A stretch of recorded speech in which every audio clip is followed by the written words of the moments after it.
Hello, wonderful viewers. Today, we are talking about mental health treatments and understanding psychopathology. Understanding psychopathology involves exploring various models and theories. First, the biological model, at its core. Some psychopathological disorders may arise from biological processes, such as imbalances in brain function or genetic factors. Treatments in this realm involve psychotropic drugs or brain stimulation interventions. For instance, certain drugs aim to balance neurotransmitters in the brain to restore proper function. Second, the psychoanalytic theory, rooted in Freud's teachings. This model posits that imbalances between the ID, ego,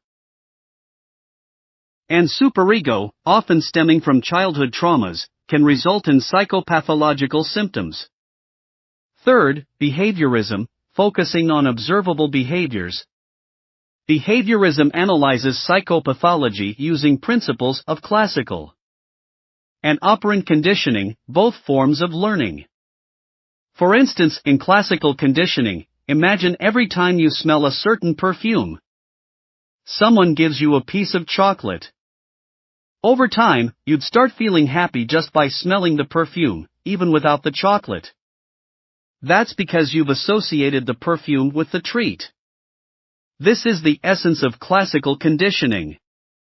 To understand operant conditioning, imagine you get a gold star every time you finish your homework on time. To get more gold stars. Alternatively, if you touch a hot stove and burn your hand, you'll avoid touching it again. This is operant conditioning, learning through rewards and punishments. Fourth is cognitive therapy CT, which CT emphasizes the role of maladaptive and negative thought patterns in mental disorders. By identifying and addressing these harmful thoughts, one can alleviate symptoms and improve functioning.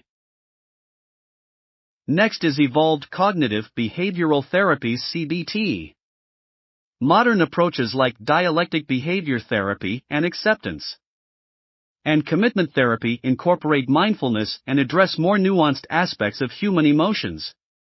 Thus, they can be combined with classical CBT to enhance therapy outcomes and improve mental disorders. Sixth, humanistic approach, founded by Rogers.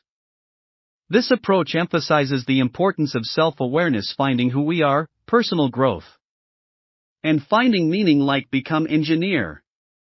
When individuals feel blocked in these pursuits, psychopathological symptoms can arise. So far we have the medical model drugs, the psychological model like CBT and humanism. And the last one is the social model, social dynamics like interpersonal fights in any kind of relationship, plays a key role in development of mental disorders. This perspective looks at how interpersonal relationships and cultural norms can impact mental well-being. Treatments might involve family therapy or group therapy to reshape interactions and dynamics like getting support and feedback from others about our behavior. Medication or therapy? A lot depends on personal beliefs. For example, if someone thinks their challenges come from past childhood events, they might choose therapy. On the other hand, if they feel their difficulties are due to biological factors, they might prefer medication. Interestingly, research has shown that both methods can be equally effective. Furthermore, culture significantly influences treatment choices. Different cultural groups have varied beliefs about mental health and acceptable treatments. Moreover, accessibility plays a role. Individuals in urban areas might have easier access to mental health resources than those in rural settings. Recent guidelines emphasize therapy, like CBT, as an initial treatment for mild cases of psychopathology, and several studies confirm its efficacy. But the therapist's expertise also plays a pivotal role in treatment outcomes. Medications, while effective, come with their own set of side effects and considerations. In essence, understanding and treating psychopathology is a nuanced process, requiring a blend of biological, psychological, and social approaches.